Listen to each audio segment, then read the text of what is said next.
These are 2 marks descriptive type questions, and the first question among them is the selling price of an article is 6 by 5 times its cost price. Find the gain percent of the article. ಒಂದು ವಸ್ತುವಿನ ಮಾರಿದ ಬೆಲೆಯು ಅದರ ಅಸಲು ಬೆಲೆಯ 6/5 ಇದ್ದರೆ ಆ ವಸ್ತುವಿನ ಶೇಕಡಾ ಲಾಭವನ್ನು ಕಂಡುಹಿಡಿಯಿರಿ.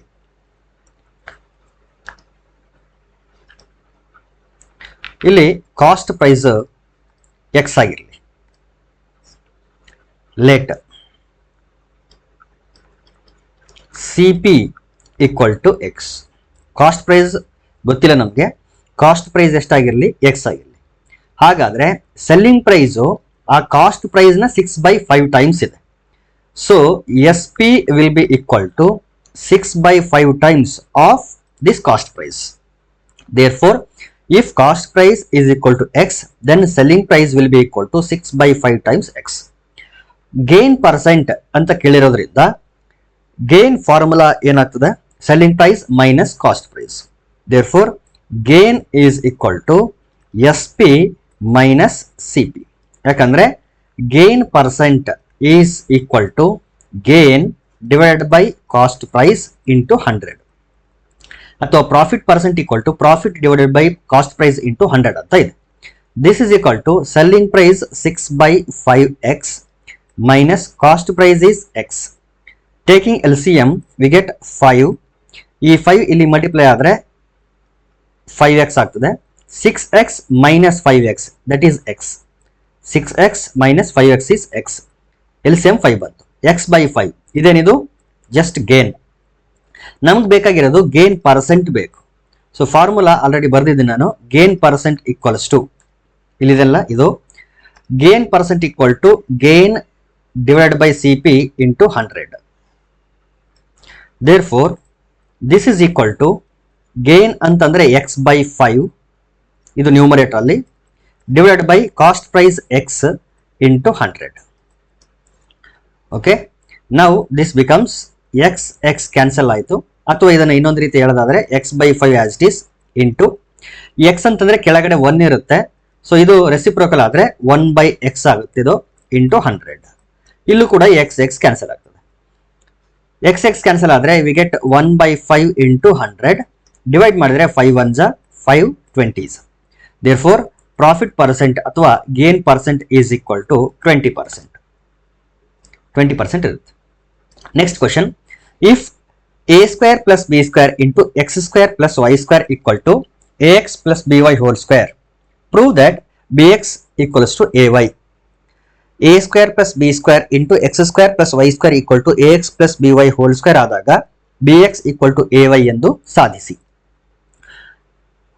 ಸಿಂಪ್ಲಿಫೈ ಮಾಡೋಣ.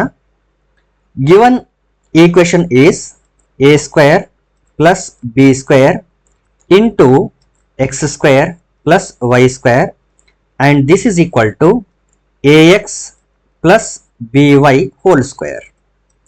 ಇಲ್ಲಿ ಎರಡು ಬ್ರಾಕೆಟ್ಗಳನ್ನು ಮಲ್ಟಿಪ್ಲೈ ಮಾಡಬೇಕು. a square into x square that will be equal to a square x square plus into plus plus a square into y square that is a square y square plus b square x square plus b square y square. Left side multiply ಮಾಡಿದಾಗ ಈ ಟರ್ಮ್ಸ್ಗಳು ಬರುತ್ತೆ. ಇನ್ನು right side ಯಾವ formal ಇದೆ ಅಂತಂದ್ರೆ a plus B whole square ಇದೆ. It is nothing but a square plus B square plus 2ab. a ಅಂತಂದ್ರೆ ax ಇದೆ, b ಅಂತಂದ್ರೆ by ಇದೆ. ದೇರ್ಫೋರ್ a ಸ್ಕ್ವೇರ್ ಅಂತಂದ್ರೆ ax whole square plus b square ಅಂತಂದ್ರೆ by whole square plus 2a ಅಂದ್ರೆ ax, b ಅಂತಂದ್ರೆ by. Now if you observe here a square x square ಇದೆ. ಈ ಎಲ್ಲ ಟರ್ಮ್ಸ್ ಗಳು ಆಸ್ ಇಟ್ ಈಸ್ ಇರಲಿ ಸದ್ಯಕ್ಕೆ. a square x square plus a square y square plus b square x square plus b square y square ಈ term as it is ಇರಲಿ. ಇಲ್ಲಿ ಈ ಸ್ಕ್ವೇರ್ ಅನ್ನ a ಮತ್ತು x ಗೆ, ಈ ಸ್ಕ್ವೇರ್ ನ b ಮತ್ತು y ಗೆ ರೈಸ್ ಮಾಡ್ತೀವಿ. Because these two terms are in the form of a into b whole to the power of m. So ಈ ರೀತಿ ಪವರ್ ಅಲ್ಲಿ ಇದ್ದಾಗ ಈ ಪವರ್ ಅನ್ನ a ಮತ್ತು b ಗೆ ಸಪರೇಟ್ ಮಾಡಬಹುದು. Like a to the power of m into b to the power of m. ಹಾಗಾಗಿ ax whole square can be written as a square into x square. Similarly, by whole square will be written as b square y square plus ಇಲ್ಲಿ ಇದು as it is ಇರಲಿ 2ax by ಇದು as it is ಇರಲಿ. ಮುಂದೆ ಏನಾದರೂ changes ಮಾಡ್ಕೊಳ್ಬೇಕು ಅಂತಂದ್ರೆ ಮಾಡ್ಕೊಳ್ಳೋಣ. ಎರಡು ಕಡೆ a square x square ಇದೆ, ಎರಡು ಕಡೆ ಕ್ಯಾನ್ಸಲ್ ಆಗಲಿ. ಬಿ ಸ್ಕ್ವೇರ್ ವೈ ಸ್ಕ್ವೇರ್ ಎರಡು ಕಡೆ ಇದೆ, ಇದು ಕೂಡ ಎರಡು ಕಡೆ ಕ್ಯಾನ್ಸಲ್ ಆಗಲಿ. ಈಕ್ವೇಶನ್ ಎರಡು ಕಡೆ ಇದ್ದಾಗ ಸೈನ್ಗಳು ಸೇಮ್ ಇರಬೇಕು. ಇದು ಯಾಕೆ ಕ್ಯಾನ್ಸಲ್ ಆಗುತ್ತೆ ಅಂತಂದ್ರೆ ಎ ಸ್ಕ್ವೇರ್ ಎಕ್ಸ್ ಸ್ಕ್ವೇರ್ ನ ಲೆಫ್ಟ್ ಸೈಡ್ ತಗೊಂಡಾಗ minus A square x square ಆಗುತ್ತೆ. ಹಾಗಾಗಿ ಎರಡು ಕಡೆನೂ ನಾವು ಕ್ಯಾನ್ಸಲ್ ಮಾಡ್ತೀವಿ. ಈ ಕಡೆ ತಗೊಂಡು ಕ್ಯಾನ್ಸಲ್ ಮಾಡೋ ಬದಲಿಗೆ ಇದೇ ಸ್ಟೆಪ್ ಅಲ್ಲಿ ಕ್ಯಾನ್ಸಲ್ ಮಾಡ್ತೀವಿ. ಈಗೇನ್ ಮಾಡಿ ಅಂತಂದ್ರೆ 2 into a x into b y ಇದೆಯಲ್ಲ ಅದನ್ನ ಲೆಫ್ಟ್ ಸೈಡ್ ತಗೊಂಬೋಣ. ಅದಕ್ಕೆ ಮುಂಚೆ ಇದನ್ನ ನಾನು ಏನಂತ ಬರಿತೀನಿ ಅಂತಂದ್ರೆ ಇದು ಒಂದು ಸ್ಟೆಪ್ ಆಸ್ ಇಟ್ ಈಸ್ ಇರಲಿ. A square y square plus B square x square. ಈ ಟರ್ಮ್ ಲೆಫ್ಟ್ ಸೈಡ್ ಬರಲಿ minus 2 into a x into b y and this is equal to 0. ಈಗ ಈ ಸ್ಕ್ವೇರ್ ನ ಕಂಪ್ಲೀಟ್ ಆಗಿ ತೆಗೆದು ಹೊರಗಡೆ ಹಾಕೋಣ. A y whole square plus ಇದನ್ನ ಸ್ಕ್ವೇರ್ ನ ಹೊರಗಡೆ ತೆಗೆದ್ರೆ b x whole square minus 2. ಇಲ್ಲಿ ಎ ಎಕ್ಸ್ ಬಿ ವೈ ಇದೆಯಲ್ಲ, 4 ಟರ್ಮ್ಗಳು ಪ್ರಾಡಕ್ಟ್ ಅಲ್ಲಿ ಇರೋದ್ರಿಂದ ನನಗೆ ಬೇಕಾಗಿರೋ ತರ ಅರೇಂಜ್ ಮಾಡ್ಕೊಳ್ಬಹುದು. ಇಲ್ಲಿ ಯಾವ ರೀತಿ ಇದೆ ಅಂತಂದ್ರೆ ಎ ಎಕ್ಸ್ ಬಿ ವೈ ಈ ರೀತಿ ಪ್ರಾಡಕ್ಟ್ ಅಲ್ಲಿ ಇದೆ. ನಾನೇನ್ ಮಾಡ್ತೀನಿ ಅಂತಂದ್ರೆ ಎ ಎಕ್ಸ್ ಬದಲಿಗೆ ಈ ವೈ ನ ಮತ್ತು ಎಕ್ಸ್ ನ ಇಂಟರ್ಚೇಂಜ್ ಮಾಡ್ಕೊಳ್ತೀನಿ. ನಾನು ಈ ರೀತಿ ಬರ್ಕೊಳ್ತೀನಿ, ಎ ವೈ ಬಿ ಎಕ್ಸ್ ಅಂತ ಬರ್ಕೊಳ್ತೀನಿ. ಯಾಕೆ ಅಂತಂದ್ರೆ ಇಲ್ಲಿ ನೋಡಿ ಎ ಜೊತೆಗೆ ವೈ ಇದೆ, ಬಿ ಜೊತೆಗೆ ಎಕ್ಸ್ ಇದೆ. ಹಾಗಾಗಿ ಎ ಎಕ್ಸ್ ಬಿ ವೈ ಬದಲಿಗೆ ನಾನೇನ್ ಮಾಡ್ತೀನಿ a y into b x ಅಂತ ಬರ್ಕೊಳ್ತೀನಿ. ಈಗ ಈ ಒಂದು ಟರ್ಮ್ ನ ಲೆಫ್ಟ್ ಸೈಡ್ ಇರ್ತಕ್ಕಂಥ ಒಂದು ಟರ್ಮ್ ಗಳನ್ನ ಅಬ್ಸರ್ವ್ ಮಾಡಿದ್ರೆ these terms are in the form of a square plus B square minus 2ab. A ಅಂತಂದ್ರೆ ಎ ವೈ ನೋಡಿ, a square plus B square minus 2a ನೋಡಿ, ಇಲ್ಲಿ ಎ ವೈ ಇದೆ ನೋಡಿ, ಎ ವೈ ಬಿ ಎಕ್ಸ್ ಇದೆ b x. So minus 2ab form. A square plus B square minus 2ab ಅಂತಂದ್ರೆ a minus b whole square ಅಂತ ಅರ್ಥ. Therefore ಇದನ್ನ ನಾನೆಂತ ಬರೀಬಹುದು, a minus b whole square formula ಬರೆದ್ರೆ ಎ ಅಂತಂದ್ರೆ a Y minus b ಅಂತಂದ್ರೆ b x ನೋಡಿ, a minus b whole square this is equal to 0. ಈಗ a Y minus B x whole square ಇದೆ, ಈ ಸ್ಕ್ವೇರ್ ತೆಗಿಬೇಕು ಅಂದ್ರೆ ಸ್ಕ್ವೇರ್ ರೂಟ್ ಹಾಕಬೇಕು. So right side square root ಏನಾಗುತ್ತೆ 0 ಇರೋದ್ರಿಂದ a Y minus B X equal to 0. ಅಥವಾ ಇನ್ನೊಂದು ರೀತಿ ಹೇಳೋದಾದ್ರೆ a Y minus B x whole square equal to 0. This happens only when the base is 0. ಈ ಬೇಸ್ 0 ಆದಾಗ ಮಾತ್ರ ಇದು ಸ್ಕ್ವೇರ್ 0 ಆಗಕ್ಕೆ ಸಾಧ್ಯ. Therefore this implies A Y minus B X equal to 0. So ಇದಾದಾಗ ಮಾತ್ರ ಅದರ ಸ್ಕ್ವೇರ್ ಕೂಡ 0 ಆಗಕ್ಕೆ ಸಾಧ್ಯ. A Y minus B X equal to 0 ಆದ್ರೆ ಮೈನಸ್ ಬಿ ಎಕ್ಸ್ ನ ರೈಟ್ ಸೈಡ್ ತಗೊಂಡ್ರೆ ಪ್ಲಸ್ ಬಿ ಎಕ್ಸ್ ಆಯ್ತು. Therefore from this we can write A Y is equal to B X ಅಥವಾ B X is equal to A Y. ಇದೇ ನಾವು prove ಮಾಡಬೇಕಾಗಿರೋದು, hence the proof. Next question, find n if NPR equal to 840 and NCR equal to 35. n ನ ಬೆಲೆಯನ್ನ ನಾವಿಲ್ಲಿ ಕಂಡುಹಿಡಿಯಬೇಕು. ಇಲ್ಲಿ NPR ಕೊಟ್ಟಿದ್ದಾರೆ, NCR ಕೊಟ್ಟಿದ್ದಾರೆ ಅಂತಂದ್ರೆ ಗಿವನ್ ಏನೇನು ಕೊಟ್ಟಿದ್ದಾರೆ, NPR equal to 840 also NCR equal to 35. We have to find the value of n. NPR ಮತ್ತು NCR ಎರಡನ್ನೂ ರಿಲೇಟ್ ಮಾಡ್ತಕ್ಕಂಥ ಒಂದು ರಿಲೇಷನ್ ಇದೆ, ಒಂದು ಫಾರ್ಮುಲಾ ಇದೆ. ಏನ್ ಫಾರ್ಮುಲಾ ಅಂತಂದ್ರೆ NCR equals to NPR divided by R factorial. This is the formula. ಇದು ಫ್ಯಾಕ್ಟೋರಿಯಲ್ ನೋಡ್ರಿ, R ಫ್ಯಾಕ್ಟೋರಿಯಲ್. ಇಲ್ಲಿ NCR ಅಂತಂದ್ರೆ ಎಷ್ಟಿದೆ 35 ಇದೆ. So 35 this is equal to NPR ಅಂತಂದ್ರೆ 840 ಡಿವೈಡೆಡ್ ಬೈ R ಫ್ಯಾಕ್ಟೋರಿಯಲ್. ಈ ಆರ್ ಫ್ಯಾಕ್ಟೋರಿಯಲ್ ನ ಕ್ರಾಸ್ ಮಲ್ಟಿಪ್ಲೈ ಮಾಡಿ 35 ಈ ಕಡೆ ತಗೊಂಡ್ಬರ್ತೀನಿ. So that we get R factorial equals to 840 divided by 35. 7 ಇಂದ ಡಿವೈಡ್ ಮಾಡಿ 7 5 35, 7 1 7, 7 2 14 0. ಮತ್ತೊಮ್ಮೆ 5 ಇಂದ ಡಿವೈಡ್ ಮಾಡಿದ್ರೆ 5 1 ಜಾ 5 2 ಜಾ 10, 2 ಉಳಿತು 5 4 ಜಾ 20. Therefore are factorial is equal to 24. ಈ 24 ನ ಯಾವುದೋ ಒಂದು ನಂಬರ್ ನ ಫ್ಯಾಕ್ಟೋರಿಯಲ್ ಆಗಿ ಎಕ್ಸ್ಪ್ರೆಸ್ ಮಾಡಬೇಕು.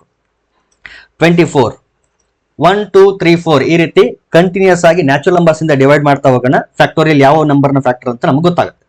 ಫಸ್ಟ್ 1 ಇಂದ ಡಿವೈಡ್ ಮಾಡಿದ್ರೆ 1 24 24, 2 ಇಂದ ಡಿವೈಡ್ ಮಾಡಿದಾಗ 2 12 3 4 4 1. ಫ್ಯಾಕ್ಟೋರಿಯಲ್ ನಾವು ಫೈಂಡ್ ಔಟ್ ಮಾಡಬೇಕು ಅಂತಂದ್ರೆ ಈ ರೀತಿ ಕಂಟಿನ್ಯೂಸ್ ನ್ಯಾಚುರಲ್ ನಂಬರ್ಸ್ ಇಂದ ಡಿವೈಡ್ ಮಾಡ್ತಾ ಹೋಗ್ಬೇಕು. 1 2 3 4.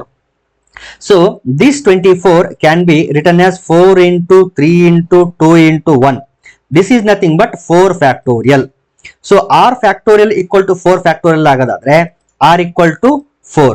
ನಮಗೆ ಈಗ ಸಿಕ್ಕಿರೋದು r ವ್ಯಾಲ್ಯೂ, ಬಟ್ ಆಕ್ಚುಲಿ ನಾವು ಫೈಂಡ್ ಮಾಡಬೇಕಾಗಿರೋದು n ವ್ಯಾಲ್ಯೂ. ಈಗ ಈ r ವ್ಯಾಲ್ಯೂನ ಇಟ್ಕೊಂಡು ನಾವು n ಗೆ ರೀಚ್ ಆಗೋಣ. ಓಕೆ,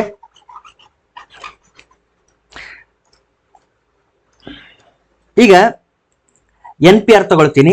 ಎನ್ ಪಿ ಆರ್ ಅಂತಂದ್ರೆ ಈಗ 4 ಸಿಕ್ಕಿರೋದ್ರಿಂದ N P 4 is equal to 840. N P 4 ಅಂತಂದ್ರೆ ಆಲ್ರೆಡಿ ಎಷ್ಟೋ ವಿಡಿಯೋಗಳು ನಾನು ಎಕ್ಸ್ಪ್ಲೇನ್ ಮಾಡಿದ್ದೀನಿ ನಿಮಗೆ. ಆರ್ ಪ್ಲೇಸ್ ಅಲ್ಲಿ ಎಷ್ಟಿರುತ್ತೋ ಅಷ್ಟು ಟರ್ಮ್ಸ್ ಗಳನ್ನ ಬರೀಬೇಕು. ಯಾವ ರೀತಿ ಬರೀಬೇಕು ಅಂತಂದ್ರೆ ಎನ್ ಪ್ಲೇಸ್ ಅಲ್ಲಿ ಎಷ್ಟಿರುತ್ತೋ ಅಷ್ಟಿಂದ ಶುರು ಮಾಡಿ ಒಂದೊಂದು ವ್ಯಾಲ್ಯೂ ಡಿಕ್ರೀಸ್ ಮಾಡ್ತಾ ಇಲ್ಲಿ ಆರ್ ಪ್ಲೇಸ್ ಅಲ್ಲಿ ಎಷ್ಟು ವ್ಯಾಲ್ಯೂ ಇರುತ್ತಲ್ಲ ಅಷ್ಟು ಟರ್ಮ್ಸ್ ಗಳನ್ನ ಬರೀಬೇಕು. ಈಗ ಎನ್ ಇಂದ ಶುರು ಮಾಡಬೇಕು, ಒಂದೊಂದು ವ್ಯಾಲ್ಯೂ ಡಿಕ್ರೀಸ್ ಮಾಡಬೇಕು. ಎಷ್ಟು ಟರ್ಮ್ಸ್ ಬರೀಬೇಕು? 4 ಟರ್ಮ್ಸ್ ಬರೀಬೇಕು. N, n minus 1, n minus 2, n minus 3 and this is equal to 840. ನೋಡಿ 4 ಟರ್ಮ್ಸ್ ಆಯ್ತಾ? 1 2 3 4. This is equal to 840. ಈಗ ಯಾವುದೋ 4 ಕಾನ್ಸಿಕ್ಯೂಟಿವ್ ನ್ಯಾಚುರಲ್ ನಂಬರ್ಗಳ ಪ್ರಾಡಕ್ಟ್ 840 ಅಂತ ಅರ್ಥ. By trial and error we will come to know that the value of n is equal to 7. So n ವ್ಯಾಲ್ಯೂನ ಏನ್ ಹಾಕಿದ್ರೆ ಈ 840 ಬರುತ್ತೆ ಅಂತ ಹೇಳಿ ಟ್ರಯಲ್ ಅಂಡ್ ಎರರ್ ಮಾಡ್ತಾ ಹೋದ್ರೆ n ವ್ಯಾಲ್ಯೂ ಎಷ್ಟು ಬರುತ್ತೆ? ನಮಗೆ 7 ಬರುತ್ತೆ. ಇಲ್ಲ ಒಂದಷ್ಟು ಐಡಿಯಾ ಬರ್ಬೇಕು ನಮಗೆ, n ಈಕ್ವಲ್ ಟು ಎಷ್ಟು ಬರಬಹುದು ಅಂತ ಒಂದು ಐಡಿಯಾ ಬೇಕು ನಮಗೆ ಅಂತಂದ್ರೆ 840ನ ಫ್ಯಾಕ್ಟರೈಸ್ ಮಾಡ್ತಾ ಹೋಗಿ 2 ಇಂದ ಮಾಡ್ತೀನಿ. 2 4s are 8, 2 2s are 4, 0. 2 ಇಂದ ಮಾಡಿದ್ವಿ. ನೆಕ್ಸ್ಟ್ 3 ಇಂದ ತಗೊಳ್ತೀನಿ. 3 1s are 3 4s are 12, 0. ಈಗ 4 ಇಂದ ಮಾಡೋಣ. 4 3s are 12, 4 5s are 20. ಈಗ 5 ಇಂದ ಮಾಡಿದ್ರೆ 5 7s are. So highest value 7 ಇದೆ ಅಂತಂದ್ರೆ 7 ಇಂಟು 6 ಇಂಟು 5 ಇಂಟು 4 ಈ ರೀತಿ ಇರುತ್ತೆ. 7 ಇದೆ, 5 ಇದೆ, 4 ಇದೆ, ಅದರ ನಡುವೆ 6 ಇಲ್ಲ. 6 ಅನ್ನ 2 3s are 6 ಅಂತ ಬರೀಬಹುದು. Therefore 840 it is nothing but 7 into 6 into 5 into 4. ನೋಡಿ 4 ನಂಬರ್ಗಳ ಪ್ರಾಡಕ್ಟ್ ಮತ್ತು ಅದು ನಂಬರ್ಗಳು ಯಾವ ರೀತಿ ಇದೆ ಅಂತಂದ್ರೆ ಕಾನ್ಸಿಕ್ಯೂಟಿವ್ ನ್ಯಾಚುರಲ್ ನಂಬರ್ಸ್ 7 6 5 4. ನೋಡಿ n ಅಂತಂದ್ರೆ 7, ಅದಕ್ಕಿಂತ ಒಂದು ಕಡಿಮೆ ಆದ್ರೆ 6, ಅದಕ್ಕಿಂತ ಒಂದು ಕಡಿಮೆ ಆದ್ರೆ 5, ಅದಕ್ಕಿಂತ ಒಂದು ಕಡಿಮೆ ಆದ್ರೆ 4. ಹಾಗಾದ್ರೆ n ಇಕ್ವಲ್ ಎಷ್ಟು ಬಂತು? 7 ಬಂತು. Therefore the value of n is 7. By trial and error ಆದ್ರೂ ಮಾಡಿ ಅಥವಾ ಈ ರೀತಿನಾದ್ರೂ ನೀವು ಏನ್ ಮಾಡಬಹುದು? ಫೈಂಡ್ ಔಟ್ ಮಾಡಬಹುದು. Next question, the quotient obtained on dividing x to the power of 4 plus 10x cube plus 35x square plus 50x plus 29 by x plus 4 is x cube minus ax square plus bx plus 6. Then find a and b and also the remainder. ಬರೀ reminder ಅಂತ ಏನಾದ್ರು ಕೇಳಿದ್ರೆ ಇಲ್ಲಿ divisor ಒಂದು polynomial ಆಗಿರೋದ್ರಿಂದ, ಎಂತ polynomial ಅದು? Linear polynomial ಆಗಿರೋದ್ರಿಂದ x equal to -4 ಅನ್ನ ಈ ಡಿವಿಡೆಂಡ್ ಅಲ್ಲಿ ಏನಾದ್ರು ಸಬ್ಸ್ಟಿಟ್ಯೂಟ್ ಮಾಡಿ ಸಿಂಪ್ಲಿಫೈ ಮಾಡಿಬಿಟ್ಟಿದ್ರೆ ನಮ್ಗೆ ರಿಮೈಂಡರ್ ಸಿಕ್ಬಿಡ್ತಿತ್ತು. ಆದ್ರೆ ಆಕ್ಚುಲಿ ನಾವು ಫೈಂಡ್ ಮಾಡಬೇಕಾಗಿರೋದು ಕೋಶಂಟ್ ಅಲ್ಲಿ ಎ ಮತ್ತು ಬಿ ವ್ಯಾಲ್ಯೂಗಳನ್ನ ಫೈಂಡ್ ಮಾಡಬೇಕು, ಜೊತೆಗೆ ರಿಮೈಂಡರ್ ಕೂಡ ಫೈಂಡ್ ಮಾಡಬೇಕು. ಹಾಗಾಗಿ ನಾವೇನ್ ಮಾಡೋಣ ಅಂತಂದ್ರೆ ಲಾಂಗ್ ಡಿವಿಷನ್ ಮೆಥಡ್ ಅನ್ನ ಫಸ್ಟ್ ಫೈಂಡ್ ಮಾಡೋಣ. ಆ ಲಾಂಗ್ ಡಿವಿಷನ್ ಮೆಥಡ್ ಫೈಂಡ್ ಏನು ಮಾಡಿದ್ರೆ ನಮ್ಗೇನ್ ಸಿಗುತ್ತೆ ಅಂತಂದ್ರೆ ರಿಮೈಂಡರ್ ಸಿಗುತ್ತೆ, ಜೊತೆಗೆ ಕೋಶಂಟ್ ಕೂಡ ಸಿಗ್ತದೆ. ಆ ಕೋಶಂಟ್ ಅನ್ನ ಇಲ್ಲಿ ಕೊಟ್ಟಿರ್ತಕ್ಕಂಥ ಕೋಶಂಟ್ ಜೊತೆ ಕಂಪೇರ್ ಮಾಡಿಬಿಟ್ರೆ we will get the value of a and b. Okay, so this is the logic behind the solution. Divisor x plus 4 ಇದೆ, ಇನ್ನು dividend x to the power of 4 plus 10x cube plus 35x square plus 50x plus 29 ಇದು dividend. Okay, ಈಗ long division method ಯಾವ ರೀತಿ ಮಾಡ್ಬೇಕಂತ ಹೇಳಿದ್ದೀನಿ ನಾನು ನಿಮಗೆ. ಇದರಲ್ಲಿ ಡಿವಿಡೆಂಡ್ ಅಲ್ಲಿ ಫಸ್ಟ್ ಟರ್ಮ್ ಯಾವುದು ಮತ್ತು ಡಿವೈಸರ್ ಅಲ್ಲಿ ಫಸ್ಟ್ ಟರ್ಮ್ ಯಾವುದು ಅದನ್ನ ಡಿವೈಡ್ ಮಾಡಬೇಕು. ಸೊ ಫಸ್ಟ್ ಟರ್ಮ್ ಯಾವ್ದಿದೆ? X to the power of 4, divisor ಅಲ್ಲಿ ಎಕ್ಸ್ ಇದೆ, ಡಿವೈಡ್ ಮಾಡಿದ್ರೆ ಎಕ್ಸ್ ಕ್ಯೂಬ್. ಈ ಎಕ್ಸ್ ಕ್ಯೂಬ್ ನ ತಗೊಂಡೋಗಿ ಕೋಶಂಟ್ ಪ್ಲೇಸ್ ಅಲ್ಲಿ ಹಾಕ್ಬೇಕು, ಎಕ್ಸ್ ಕ್ಯೂಬ್. ಈಗ ಮಲ್ಟಿಪ್ಲೈ ಮಾಡಿ X into X cube, X to the power of 4 plus into plus plus 4 into X cube ಏನಾಯ್ತು ಅಲ್ಲಿಗೆ 4x ಕ್ಯೂಬ್.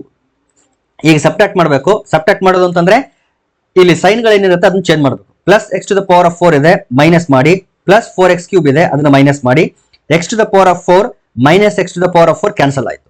ಇಲ್ಲಿ 10x cube minus 4x cube. ನೋಡಿ ಇಲ್ಲಿ ಪ್ಲಸ್ ಅಂತ ಕನ್ಸಿಡರ್ ಮಾಡಬಾರ್ದು, ಮೈನಸ್ ಅಂತ ಕನ್ಸಿಡರ್ ಮಾಡಬೇಕು. 10 - 4 ಅಂತಂದ್ರೆ 6 ಆಯಿತು, ಅಲ್ಲಿಗೆ 6x³ ನೆಕ್ಸ್ಟ್ ಟರ್ಮ್ ನ ಕೆಳಗಡೆ ತಗೊಳ್ತೀನಿ 35x². ಈಗ ಡಿವಿಡೆಂಡ್ ಅಲ್ಲಿ 6x³ ಅನ್ನೋದು ಫಸ್ಟ್ ಟರ್ಮ್ ಇದೆ, 6x³. ಇದನ್ನ first term of the divisor x ಇದರಿಂದ ಡಿವೈಡ್ ಮಾಡಿದ್ರೆ x ಕ್ಯಾನ್ಸಲ್ ಆಯಿತು, ವಿ ಗೆಟ್ 6x². ಈ 6x² ಅನ್ನ ಯಾವುದು ಕೋಶೆಂಟ್ ಪ್ಲೇಸ್ ಅಲ್ಲಿ ಹಾಕಬೇಕು, 6x². ಈಗ 6x² ಮತ್ತು x+4 ಎರಡನ್ನು ಮಲ್ಟಿಪ್ಲೈ ಮಾಡಿ ಕೆಳಗಡೆ ಬರ್ಕೊಳ್ಬೇಕು. 6x² into x it is 6x³ plus into plus plus 6 4s are 24 x² as it is. ಈಗ ಅದೇ ಮತ್ತೆ ಸೇಮ್ ಪ್ರಾಸೆಸ್, ಸೈನ್ ಗಳನ್ನ ಚೇಂಜ್ ಮಾಡಬೇಕು, ಪ್ಲಸ್ ಇರೋದು minus. 6x³ minus 6x³ cancel ಆಯಿತು, 35 - 24 ಅಂತಂದ್ರೆ 11x². ಈಗ ನೆಕ್ಸ್ಟ್ ಟರ್ಮ್ ನ ಕೆಳಗಡೆ ತಗೊಳ್ರಿ, ಪ್ಲಸ್ 50x. ಈಗ first term of the dividend 11x², divisor first term x cancel ಮಾಡಿದ್ರೆ 11x ಬಂತು. ಈ 11x ಅನ್ನ ಇಲ್ಲಿ ಬರ್ಕೊಳ್ರಿ, 11x. ಓಕೆ, ಈಗ ಮಲ್ಟಿಪ್ಲೈ ಮಾಡಬೇಕು, 11x into x 11x² plus 11 4s are 44x. Again sign change ಮಾಡಿ ಕ್ಯಾನ್ಸಲ್ ಮಾಡಿ, 50 - 44 ಅಂತಂದ್ರೆ 6x. Okay, plus 29. First term is 6x divided by x, x cancel ಆದ್ರೆ 6 plus 6 into x is 6x plus 6 4s are 24. Subtract ಮಾಡಿದ್ರೆ 6x - 6x cancel ಆಯಿತು, 29 - 24 ಅಂತಂದ್ರೆ 5. So we get remainder is equal to 5. ಇಲ್ಲಿಂದ ನಮಗೇನು ಗೊತ್ತಾಯ್ತು, reminder ಗೊತ್ತಾಯ್ತು, reminder is 5. ಆಮೇಲೆ ನಮಗೇನ್ ಬೇಕು ಅಂತಂದ್ರೆ ಎ ಮತ್ತು ಬಿ ವ್ಯಾಲ್ಯೂಗಳು ಬೇಕು. ಇಲ್ಲಿ ಕೋಶೆಂಟ್ ಸಿಕ್ಕಿದೆ ನಮಗೆ. ಕೋಶೆಂಟ್ ಏನಿದೆ ಅಂತಂದ್ರೆ x³ plus 6x² plus 11x plus 6 ಅಂತ ಇದೆ. ಅವ್ರು ಕೊಟ್ಟಿರ್ತಕ್ಕಂಥ ಕೋಶೆಂಟು x³ minus ax² plus bx plus 6 ಅಂತ ಇದೆ. ಓಕೆ, ಈಗ x² ನ ಕಂಪೇರ್ ಮಾಡಿ, ಯಾಕಂದ್ರೆ a ವ್ಯಾಲ್ಯೂ ಎಲ್ಲಿದೆ ಅಂತಂದ್ರೆ x² ಜೊತೆಗಿದೆ. So coefficient of x² compare ಮಾಡಿದ್ರೆ minus a is equal to 6. From this we come to know that a is equal to minus 6.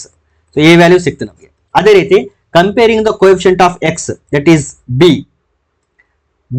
Is equal to 11. Therefore the value of a is minus 6 and the value of b is 11 and the remainder is 5. Next question, find the least number that should be added to 2497 so that the sum is exactly divisible by 5, 6, 4 and 3. ಈ 4 number ಇಂದ divide ಆಗಬೇಕು. ಆ ರೀತಿ exact ಆಗಿ divide ಆಗಬೇಕು ಅಂತಂದ್ರೆ ಈ 2497 ಗೆ ಎಷ್ಟನ್ನ ನಾವೇನ್ ಮಾಡಬೇಕು, ಆಡ್ ಮಾಡಬೇಕು ಅಂತ ಕೇಳಿದ್ರೆ 5, 4, 6 ಮತ್ತು 3 ಸಂಖ್ಯೆಗಳಿಂದ ನಿಖರವಾಗಿ ಭಾಗವಾಗಬೇಕಾದರೆ 2497ಕ್ಕೆ ಕೂಡಬೇಕಾದ ಕನಿಷ್ಠ ಸಂಖ್ಯೆ. ಈ 4 ನಂಬರ್ ಇಂದ ಡಿವೈಡ್ ಆಗಬೇಕು ಅಂತಂದ್ರೆ ಇವುಗಳ ಮಲ್ಟಿಪಲ್ ಆಗಿರ್ಬೇಕು. 4ರಿಂದನೂ ಮಲ್ಟಿಪ್ಲೈ ಆಗ್ಬೇಕು, 4ರಿಂದನೂ ಡಿವೈಡ್ ಆಗಬೇಕು ಅಂತಂದ್ರೆ it should be common multiple of all these numbers. ಈ 4 ನಂಬರ್ಗಳ ಕಾಮನ್ ಮಲ್ಟಿಪಲ್ ಯಾವ್ದಾಗಿರ್ಬೇಕಂದ್ರೆ 2497 ಪ್ಲಸ್ ಸಮ್ ನಂಬರ್. ಆ ನಂಬರ್ ಯಾವುದು ಅಂತ ನಮಗೆ ಗೊತ್ತಿಲ್ಲ. ಸೊ ಫಸ್ಟ್ ಆಫ್ ಆಲ್ ಏನಾಗಬೇಕು, ಕಾಮನ್ ಮಲ್ಟಿಪಲ್ ಆಗಬೇಕು. ಮಲ್ಟಿಪಲ್ ಆಗಿರ್ಬೇಕು ಅಂತಂದ್ರೆ ಇದರ ಕಾಮನ್ ಮಲ್ಟಿಪಲ್ ಇಂದ ಇದು ಡಿವೈಡ್ ಆಗಬೇಕು. ಹಾಗಾಗಿ ಫಸ್ಟ್ ಏನ್ ಮಾಡೋಣ ನಾವು ಅಂತಂದ್ರೆ ಇದರ ಲೀಸ್ಟ್ ಕಾಮನ್ ಮಲ್ಟಿಪಲ್ LCM ಅನ್ನ ಫೈಂಡ್ ಮಾಡೋಣ. ಆ LCM ಇಂದ 2497 ಪ್ಲಸ್ ಸಮ್ ನಂಬರ್ ಏನಿದೆ ಆ ನಂಬರ್ ಡಿವೈಡ್ ಆಗ್ತಿರ್ಬೇಕು. ಅಂದಾಗ ಮಾತ್ರ ಇದರಿಂದ ಡಿವೈಡ್ ಆಗುತ್ತೆ ಅಂತ ಅರ್ಥ. ಅದಕ್ಕೆ ನಾವೇನ್ ಮಾಡ್ತೀನಿ ಅಂತಂದ್ರೆ LCM ಫೈಂಡ್ ಮಾಡ್ತೀನಿ. LCM ಆಫ್ 5, 6, 4, 3 5, 6, 4, 3 4 ನಂಬರ್ ಒಂದೇ ನಂಬರ್ ಇಂದ ಯಾವುದು ಡಿವೈಡ್ ಆಗಲ್ಲ. 3 ನಂಬರ್ಗಳು ಡಿವೈಡ್ ಆಗಲ್ಲ, 2 ಡಿವೈಡ್ ಆಗ್ತದೆ ನೋಡ್ರಿ. 6 ಮತ್ತು 4 2 ಇಂದ ಡಿವೈಡ್ ಆಗುತ್ತೆ. ಸೊ 5 ಆಸ್ ಇಟ್ ಈಸ್ ಇಟ್ಕೊಳ್ತೀನಿ, 3 ಆಸ್ ಇಟ್ ಈಸ್ ಇಟ್ಕೊಳ್ತೀನಿ. 2 3s are 6, 2 2s are 4. ಈಗ ಈ 3 ಇಂದ ಡಿವೈಡ್ ಆಗುತ್ತೆ. 5 ಆಸ್ ಇಟ್ ಈಸ್ ಇರಲಿ, 2 ಆಸ್ ಇಟ್ ಈಸ್ ಇರಲಿ, 3 1s are 3 1s. ಈಗ ಮಲ್ಟಿಪ್ಲೈ ಮಾಡಿ 2 3 5 2 2 3s are 6, 5 2s are 10. 10 into 6 ಎಷ್ಟಾಯಿತು 60. Therefore LCM of 5643 is 60. ಈ 60 ಅನ್ನೋ ನಂಬರ್ ಇಂದ ಈ 2497 ಡಿವೈಡ್ ಮಾಡಿದ್ರೆ ಕಂಪ್ಲೀಟ್ ಆಗಿ ಜೊತೆಗೆ ಪ್ಲಸ್ ಸಮ್ ನಂಬರ್ ಆಡ್ ಮಾಡಿದ್ರೆ ಕಂಪ್ಲೀಟ್ ಆಗಿ ಡಿವೈಡ್ ಆಗಬೇಕು. ಈಗ ಡಿವೈಡ್ ಮಾಡ್ತಾ ಹೋಗ್ತೀನಿ ನಾನು. 60 ಇಂದ ಡಿವೈಡ್ ಮಾಡ್ತೀನಿ. 2497 ಪ್ಲಸ್ ಸಮ್ ನಂಬರ್ ಇರಬೇಕು. ಆ ಯಾವ ನಂಬರ್ನ ಆಡ್ ಮಾಡ್ಬೇಕಂತ ನೆಕ್ಸ್ಟ್ ನಾನು ಕ್ಯಾಲ್ಕುಲೇಟ್ ಮಾಡೋಣ. ಇಲ್ಲಿ 60 ಇದೆ, 2 ಡಿಜಿಟ್ಸ್ ತಗೊಂಡ್ರೆ 24 ಸಣ್ಣದಾಗ್ತದೆ. ಸೊ 249 ತಗೊಂಡ್ಬಿಡ್ತೀನಿ.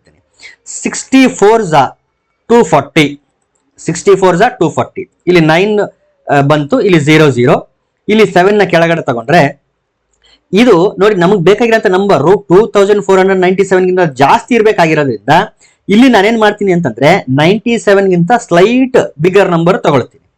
ಯಾವ್ದಾಗಬಹುದು ಇಲ್ಲಿ ಅಂತಂದ್ರೆ 61 60 ಆಗ್ತದೆ, 62 120. It is slightly bigger then 97. So ಇಲ್ಲಿ ನಾನು ತಗೊಳ್ಬೇಕಾಗಿರೋದು 62 120. ಈಗ ಸಬ್ಟ್ರಾಕ್ಟ್ ಮಾಡಿದ್ರೆ ನಮಗೆ ಗೊತ್ತಾಗುತ್ತೆ ಎಷ್ಟನ್ನ ನಾನು ಆಡ್ ಮಾಡಬೇಕು ಅಂತ. ಆಕ್ಚುಲಿ ನಾನು ರಿವರ್ಸ್ ಆರ್ಡರ್ ಅಲ್ಲಿ ಸಬ್ಟ್ರಾಕ್ಟ್ ಮಾಡ್ತೀನಿ. 120 97 11 ಆಯಿತು. 10 ಮೈನಸ್ 7 ಅಂತಂದ್ರೆ 3, 11 ಮೈನಸ್ 9 ಅಂತಂದ್ರೆ 2. ಸೊ ಎಷ್ಟನ್ನ ಆಡ್ ಮಾಡ್ಬೇಕು ನಾನು? 23 should be add. So conclusion ಬೇಕಿದ್ರೆ ಬರೀರಿ. The least number to be added to 2497 so that the sum is exactly divisible by 5, 6, 4 and 3 is 23 ಅಂತ ಕನ್ಕ್ಲೂಷನ್ ಬರೀಬೇಕು. ಒಂದ್ ವೇಳೆ 23 ನ ಆಡ್ ಮಾಡಿದ್ರೆ ಏನಾಗುತ್ತೆ ನೋಡ್ರಿ. 2497 ಇದೆ, 23 ನ ಆಡ್ ಮಾಡಿದೆ ಅಂತ ಅನ್ಕೊಳ್ಳೋಣ. 7 3 10, 9 1 10 2 12, ದಶಕ 1 4 1 5 2. ಓಕೆ, ಈಗ ಡಿವೈಡ್ ಮಾಡಿದ್ರೆ ಇಲ್ಲಿ 240 ತಗೊಂಡಿರ್ತೀವಿ. ಇಲ್ಲಿ 240 ತಗೊಂಡ್ರೆ ಇಲ್ಲಿ ಎಷ್ಟು ಉಳಿತು? 12 ಉಳಿತು. ಇಲ್ಲಿ 0 ನೋಡಿ. 62 120 00. ಸೊ ಕಂಪ್ಲೀಟ್ ಆಗಿ ಎಕ್ಸಾಕ್ಟ್ ಆಗಿ ಡಿವೈಡ್ ಆಗ್ಬೇಕು ಅಂತಂದ್ರೆ ಎಷ್ಟನ್ನ ಆಡ್ ಮಾಡಬೇಕು? 23. ಎಷ್ಟನ್ನ ಸಬ್ಟ್ರಾಕ್ಟ್ ಮಾಡಬೇಕು ಅಂತ ಕೇಳಿದಾಗ ನಾವೇನ್ ಮಾಡ್ಬೇಕು? ಇಲ್ಲಿ 97 ಗಿಂತಲೂ ಸ್ಲೈಟ್ ಸ್ಮಾಲೆಸ್ಟ್ ನಂಬರ್ನ ಇಲ್ಲಿ ಬರೋ ತರ ತಗೋಬೇಕು. 61 60. 37 ಶುಡ್ ಬಿ ಸಬ್ಟ್ರಾಕ್ಟೆಡ್. ಆಡೆಡ್ ಅಂತ ಕೇಳಿದಾಗ ಸ್ವಲ್ಪ ಜಾಸ್ತಿ ನಂಬರ್ ತಗೋಬೇಕು. ಯಾಕಂದ್ರೆ 2497 ಗಿಂತ ಜಾಸ್ತಿ ಇರ್ಬೇಕು ನಂಬರ್. ಜಾಸ್ತಿ ಇರ್ಬೇಕಂದ್ರೆ ಇಲ್ಲಿ ಜಾಸ್ತಿ ತಗೋಬೇಕು. ಸಬ್ಟ್ರಾಕ್ಟೆಡ್ ಅಂತಂದ್ರೆ ಇದೇ ಜಾಸ್ತಿ ಆಗಿರ್ತದೆ, ಇದರಲ್ಲೇ ಕಡಿಮೆ ಮಾಡ್ಬೇಕು ನಾವು. ಹಾಗಾಗಿ ಇದಕ್ಕಿಂತಲೂ ಲಾಸ್ಟ್ ಸ್ಟೆಪ್ ಅಲ್ಲಿ ನಂಬರ್ ಬಂದಿರುತ್ತೆ, ಅದಕ್ಕಿಂತಲೂ ಕಡಿಮೆ ನಂಬರ್ನ ನಾವಿಲ್ಲಿ ತಗೊಳ್ಬೇಕು. ಇದು ನಮಗೆ ನೆನಪಿರ್ಬೇಕು. Next question, find X in the given figure. ಈ ರೀತಿ ಒಂದು ಚಿತ್ರ ಕೊಟ್ಟಿದ್ದಾರೆ, ಇದರಲ್ಲಿ ಎಕ್ಸ್ ವ್ಯಾಲ್ಯೂನ ಫೈಂಡ್ ಮಾಡಬೇಕು. ಇದ್ರ ಪ್ರಕಾರ BDC ಟ್ರಯಾಂಗಲ್ ಏನಿದೆ ಅದು ಒಂದು ಐಸೋಸೆಲೆಸ್ ಟ್ರಯಾಂಗಲ್. ಯಾಕಂದ್ರೆ BD ಎಷ್ಟಿದೆಯೋ ಅಷ್ಟೇ CD ಇದೆ ಅಂತ ಹೇಳ್ತಾನೆ. ಸಿಮಿಲರ್ಲಿ ABD ಇದು ಕೂಡ ಒಂದು ಐಸೋಸೆಲೆಸ್ ಟ್ರಯಾಂಗಲ್. ಯಾಕೆಂದ್ರೆ AB ಎಷ್ಟಿದೆಯೋ ಅಷ್ಟೇ BD ಕೊಟ್ಟಿದ್ದಾರೆ. ನಾವು ಫೈಂಡ್ ಮಾಡ್ಬೇಕಾಗಿರೋದು ADE, ಈ ಎಕ್ಸ್ಟೀರಿಯರ್ ಆಂಗಲ್ ಅಥವಾ ಎಕ್ಸ್ಟರ್ನಲ್ ಆಂಗಲ್, ಅದನ್ನ ನಾವು ಫೈಂಡ್ ಮಾಡಬೇಕು. ಅದು ಯಾವುದಕ್ಕಾಗ್ತದೆ ಎಕ್ಸ್ಟರ್ನಲ್ ಆಂಗಲ್? ADC. ಇದೇನು ದೊಡ್ಡ ಟ್ರಯಾಂಗಲ್ ಇದೆ, ಇದಕ್ಕೆ ಈ ಆಂಗಲ್ X ಅನ್ನೋದು ಒಂದು external angle. Exterior angle theorem of a triangle ಅದರ ಪ್ರಕಾರ this angle will be equal to sum of opposite interior angles ಅಥವಾ ಇಂಟೀರಿಯರ್ ಆಪೋಸಿಟ್ ಆಂಗಲ್ಸ್. ಇದಕ್ಕೆ ಇಂಟೀರಿಯರ್ ಆಪೋಸಿಟ್ ಆಂಗಲ್ಸ್ ಯಾವುದು ಅಂತಂದ್ರೆ ಒಂದು ಆಂಗಲ್ ಕೊಟ್ಟಿದ್ದಾರೆ ಆಂಗಲ್ ಸಿ, ಇನ್ನೊಂದು ಆಂಗಲ್ ಎ. ಆಂಗಲ್ ಎ ನಾವೇನಾದ್ರೂ ಫೈಂಡ್ ಔಟ್ ಮಾಡಿಬಿಟ್ರೆ ಎ ಮತ್ತು ಸಿ ನ ಆಡ್ ಮಾಡಿದ್ರೆ that will be equal to angle x. ಹಾಗಾದ್ರೆ ಆಂಗಲ್ ಎ ನ ಯಾವ ರೀತಿ ಫೈಂಡ್ ಮಾಡಬೇಕು? ಇದು ನಮಗೆ ಇರ್ತಕ್ಕಂಥ ಟಾಸ್ಕ್. ಈಗ ಒಂದು ಸ್ಟೆಪ್ ಬೈ ಸ್ಟೆಪ್ ಹೋಗ್ತೀನಿ ನಾನು. ಫಸ್ಟ್ ಯಾವ ಟ್ರಯಾಂಗಲ್ ತಗೊಳ್ತೀನಿ ಅಂತಂದ್ರೆ BDC, ಈ ಟ್ರಯಾಂಗಲ್ ತಗೊಳ್ತೀನಿ. ಇದರಲ್ಲಿ ಆಂಗಲ್ ಸಿ ಗೊತ್ತಿದೆ. ಈ ಆಂಗಲ್ ಸಿ ಅನ್ನೋದು this is opposite to BD, ಮತ್ತು BD ಮತ್ತು CD ಎರಡು ಈಕ್ವಲ್ ಇರೋದ್ರಿಂದ BD ಗೆ ಆಪೋಸಿಟ್ ಆಂಗಲ್ 42 ಇದ್ರೆ CD ಗೆ ಆಪೋಸಿಟ್ ಆಂಗಲ್ ಕೂಡ 42 ಇರ್ತದೆ. Therefore this angle will also be equal to 42 degree. ಇದನ್ನ ನಾವಿಲ್ಲಿ ಏನ್ ಮಾಡಬೇಕು? ಸ್ಟೆಪ್ ಬೈ ಸ್ಟೆಪ್ ಬರೀಬೇಕು. ಕ್ಲಿಯರ್ಲಿ ಅಥವಾ ಗಿವನ್ ಇನ್ ಟ್ರಯಾಂಗಲ್, ಯಾವ ಟ್ರಯಾಂಗಲ್ ನಾವು ಮಾತಾಡ್ತಾ ಇರೋದು? ನಾವು ಮಾತಾಡ್ತಾ ಇರೋದು triangle BDC. In triangle BDC, BD is equal to CD. Since these two sides are equal, then their opposite angles will also be equal. This implies angle BCD will be equal to angle CBD. Both will be equal to 42 degree. Angle BCD will be equal to angle B ಅಲ್ಲ, angle CBD. angle CBD ಎರಡು equal ಆಗಿರ್ತವೆ. ಯಾಕೆ equal ಆಗಿರ್ತವೆ ಅಂತಂದ್ರೆ opposite sides of equal sides of an isosceles triangle. ಇಲ್ಲಿ ಬೇಕಿದ್ರೆ ಅದನ್ನ conclusion reason ಬರೀರಿ. Opposite sides of equal sides of an isosceles triangle, ಇದು ರೀಸನ್. ಹಾಗಾದ್ರೆ BCD ಎಷ್ಟಿದೆ? 42 ಡಿಗ್ರಿ ಇದೆ. This implies it is 42 degree and this is equal to angle CBD. ಹಾಗಾದ್ರೆ CBD 42 degree ಅಂತ ಗೊತ್ತಾಯ್ತು. ಅಗೇನ್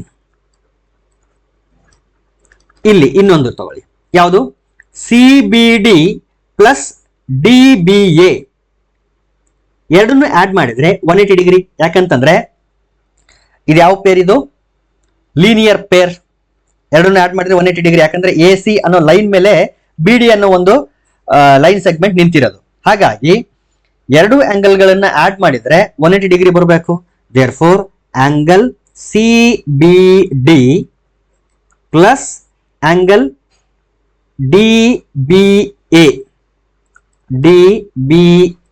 ಎರಡನ್ನು ಆಡ್ ಮಾಡಿದ್ರೆ 180 ಡಿಗ್ರಿ ಬರಬೇಕು. ಯಾಕೆ ಅಂತಂದ್ರೆ ಬಿಕಾಸ್ ಲೀನಿಯರ್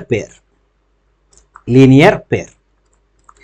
ನಾವು CBD ಎಷ್ಟಿದೆ? 42 ಡಿಗ್ರಿ ಪ್ಲಸ್ DBA ಫೈಂಡ್ ಮಾಡಬೇಕು. It is equal to 180 degree. ಹಾಗಾದ್ರೆ angle DBA is equal to 180 minus 42 degree. This is equal to 138 degree. Correct ಇದೆ ಅಂತ ಅನ್ಕೊಳ್ತೀನಿ. 8 2 10 4 3 7 8. ಓಕೆ, ಕರೆಕ್ಟ್ ಆಗಿದೆ. Therefore angle DBA is equal to 138 degree. ಸದ್ಯಕ್ಕೆ ಇದೆ. So ಈ ಕಡೆ ಆಂಗಲ್ ಸಿಕ್ತು ನಮಗೆ 138 ಡಿಗ್ರಿ. ಆಮೇಲೆ ಈಗ ಈ ಟ್ರಯಾಂಗಲ್ ಬರೋಣ. ABD. ಈ ಟ್ರಯಾಂಗಲ್ ಅಲ್ಲಿ AB is equal to BD. Therefore their opposite angles will be equal. Angle A ಮತ್ತು angle ADB ಇವೆರಡು ಆಂಗಲ್ ಗಳು ಈಕ್ವಲ್ ಆಗಿರ್ತವೆ. ಬಿಕಾಸ್ AB ಗೆ ಆಪೋಸಿಟ್ ಆಂಗಲ್ ADB, ಇದು BD ಗೆ opposite angle A. These two angles will be equal. ಈಗ ಆ triangle ಬರೀತೀನಿ. ಇನ್ ಟ್ರಯಾಂಗಲ್ ABD, ಈ ಟ್ರಯಾಂಗಲ್ ಅಲ್ಲಿ AB is equal to BD. ನೋಡಿ, ಚಿತ್ರದಲ್ಲಿ ನೋಡಿದಾಗ BD ಜಾಸ್ತಿ ಲೆಂತ್ ಇದೆ. ಆದ್ರೆ ಡಾಟಾ ಪ್ರಕಾರ ಎಕ್ಸಾಮ್ ಅಲ್ಲಿ ಏನ್ ಕೊಟ್ಟಿದ್ರಲ್ಲ ಅದರ ಈ ಲೈನ್ ನ ಒಂದೇ ಲೈನ್ ಹಾಕಿದ್ರೆ ಅಂತಂದ್ರ AB ಮತ್ತು BD ಈಕ್ವಲ್ ಆಗಿದೆ ಅಂತ ಅರ್ಥ. ಸೊ ಅದನ್ನ ನಾವಿಲ್ಲಿ ಅಬ್ಸರ್ವ್ ಮಾಡ್ಬೇಕು. ಬಿಟ್ರೆ ಚಿತ್ರದಲ್ಲಿ ಇದು ಸ್ವಲ್ಪ ಜಾಸ್ತಿ ಲೆಂತ್ ಇದೆ, ಆ ರೀತಿ ನಾವು ಆರ್ಗ್ಯೂ ಮಾಡಕ್ ಹೋಗ್ಬಾರ್ದು. AB ಈಕ್ವಲ್ ಟು BD ಆಗಿದ್ರೆ ಅದಕ್ಕೆ ಕರೆಸ್ಪಾಂಡಿಂಗ್ ಆಪೋಸಿಟ್ ಆಂಗಲ್ಸ್ ಗಳು ಕೂಡ ಈಕ್ವಲ್ ಆಗಿರ್ತವೆ. ಸೊ ದಿಸ್ ಇಂಪ್ಲೈಸ್ AB ಗೆ ಆಪೋಸಿಟ್ ಆಂಗಲ್ ಯಾವುದು? ಆಂಗಲ್ ADB ಮೇಲಿದೆಯಲ್ಲ, ಇದು ADB. And this will be equal to angle BAD. Let us call that as Y. ಎರಡು ಆಂಗಲ್ ಗಳನ್ನ Y ಅಂತ ಕರೆಯೋಣ. ಈಗ ಈ ಟ್ರಯಾಂಗಲ್ ಅಲ್ಲಿ ಆಂಗಲ್ ಸಮ್ ಪ್ರಾಪರ್ಟಿನ ಅಪ್ಲೈ ಮಾಡಿದ್ರೆ ಇದೇ ಟ್ರಯಾಂಗಲ್ ಅಲ್ಲಿನೇ ನಾನು just angle A, angle B, angle D ಅಂತ ಬರೆದು ಬಿಡ್ತೀನಿ. ಈ ಟ್ರಯಾಂಗಲ್ ಒಳಗಡೆ ಮಾತ್ರ. ಈ ಟ್ರಯಾಂಗಲ್ ಒಳಗಡೆ ಅಂತಂದ್ರೆ ಆಂಗಲ್ B ಎಷ್ಟಿದೆ? 138. ಈ ಟ್ರಯಾಂಗಲ್ ಒಳಗಡೆ ಮೂರು ಬರೆಯೋ ಬದಲಿಗೆ ಸಿಂಗಲ್ ಬರೀತೀನಿ ಅಷ್ಟೇ. This is equal to 180 degree. Angle sum property reason ಬೇಕಿದ್ರೆ ಬರೀಬಹುದು. ಓಕೆ,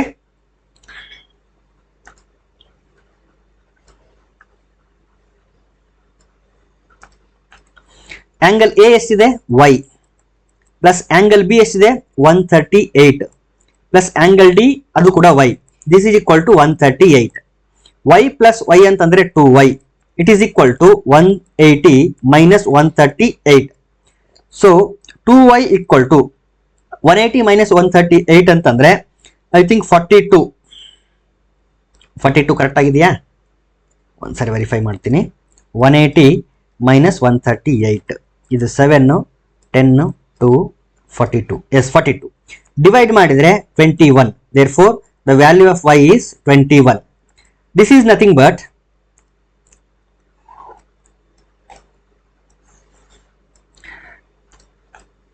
ಆಂಗಲ್ Y ನ ನಾನು ಆಂಗಲ್ A ಅಂತ ಕರೆದು ಬಿಡ್ತೀನಿ. Angle A, this is equal to 21 degree. Also we know that also given ಏನ್ ಕೊಟ್ಟಿದ್ದಾರೆ, ಆಂಗಲ್ ಸಿ ಕೊಟ್ಟಿದ್ದಾರೆ 42 ಡಿಗ್ರಿ ಅಂತ.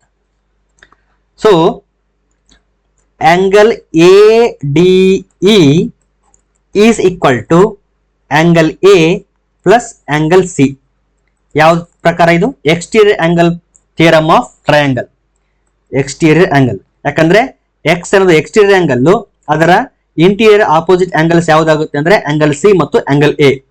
ಸೊ ಎ ಮತ್ತು ಸಿ ಗಳ ಸಮ್ ಗೆ ಈಕ್ವಲ್ ಆಗಿರುತ್ತೆ. Therefore x is equal to A ಅಂತಂದ್ರೆ 21, ಸಿ ಅಂತಂದ್ರೆ 42. ಎರಡನ್ನು ಆಡ್ ಮಾಡಿದ್ರೆ we get 63 degree. Therefore the value of x is equal to 63.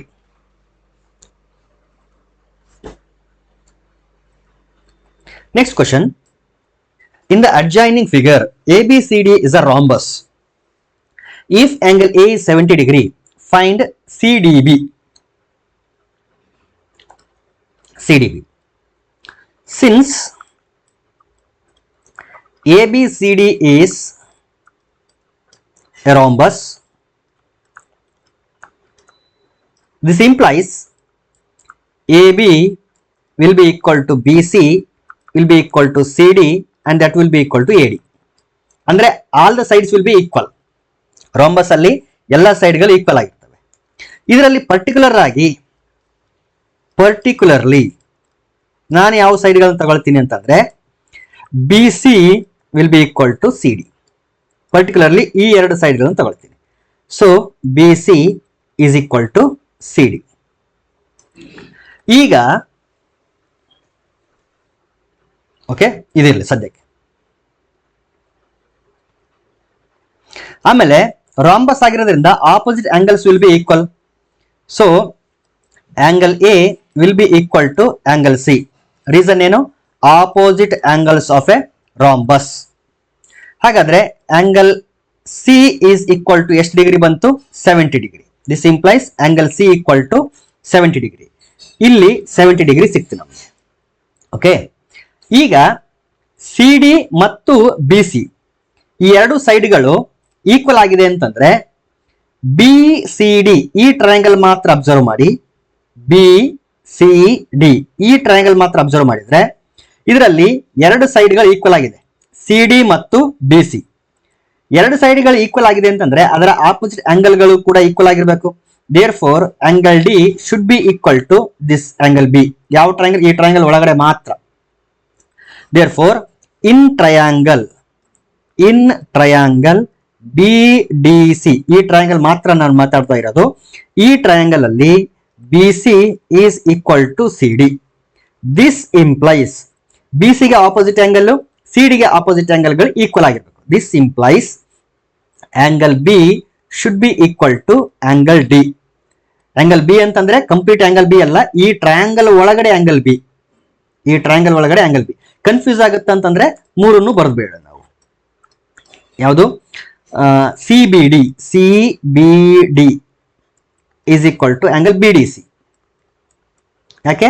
Because opposite angles of equal sides of an isosceles triangle. ಯಾಕಂದ್ರೆ BC ಮತ್ತು CD equal ಆಗಿದೆ ಅಂತಂದ್ರೆ ಐಸೋಸ್ಲೆಸ್ triangle ಆಯಿತು, ಅದಕ್ಕೆ ಆಪೋಸಿಟ್ ಆಂಗಲ್ಸ್ ಗಳು ಈಕ್ವಲ್ ಆಗಿರ್ತವೆ. ಇದನ್ನ ನಾವೇನ್ ಕರೆಯೋಣ ಅಂತಂದ್ರೆ ಸೇ ಫಾರ್ ಎಕ್ಸಾಂಪಲ್ X ಅಂತ ಕರೆಯೋಣ. ಈಗ ಇಂಟೀರಿಯರ್ ಆಂಗಲ್ ಸಮ್ ಆ ಒಂದು ಆಫ್ ಎ ಟ್ರಯಾಂಗಲ್ ಆ ಒಂದು ಪ್ರಾಪರ್ಟಿ ಪ್ರಕಾರ angle CBD plus angle BDC plus angle C is equal to 180 degree. ಇದೇನಿದು? Sum of interior angles of any triangle. So ಇಲ್ಲಿ ಮೂರು ಆಂಗಲ್ಸ್ ಇದೆ, ಆ ಮೂರು ಆಂಗಲ್ ಗಳನ್ನು ಆಡ್ ಮಾಡಿದ್ರೆ 180 ಡಿಗ್ರಿ ಬರಬೇಕು. ಹಾಗಾದ್ರೆ CBD ಮತ್ತು BDC ಎಷ್ಟೆಷ್ಟಿದೆ? x ಇದೆ. therefore x plus angle C ಅಂತಂದ್ರೆ 70 ಅಂತ ಸಿಕ್ಕಿದೆ already. 70 and it is equal to 180 degree.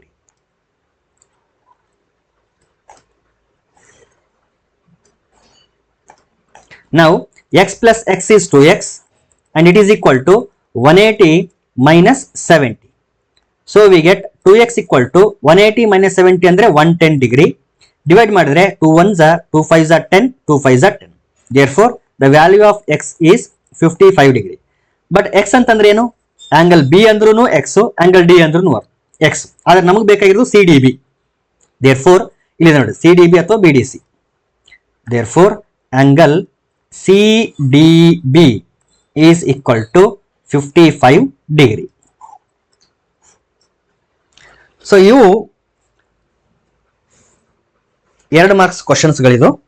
ಇನ್ನು 3 ಮಾರ್ಕ್ಸ್ ಕ್ವಶನ್ಸ್ ಮತ್ತು 4 ಮಾರ್ಕ್ಸ್ ಕ್ವಶನ್ಗಳನ್ನ ನೆಕ್ಸ್ಟ್ ಕ್ಲಾಸಲ್ಲಿ ಡಿಸ್ಕಸ್ ಮಾಡೋಣ.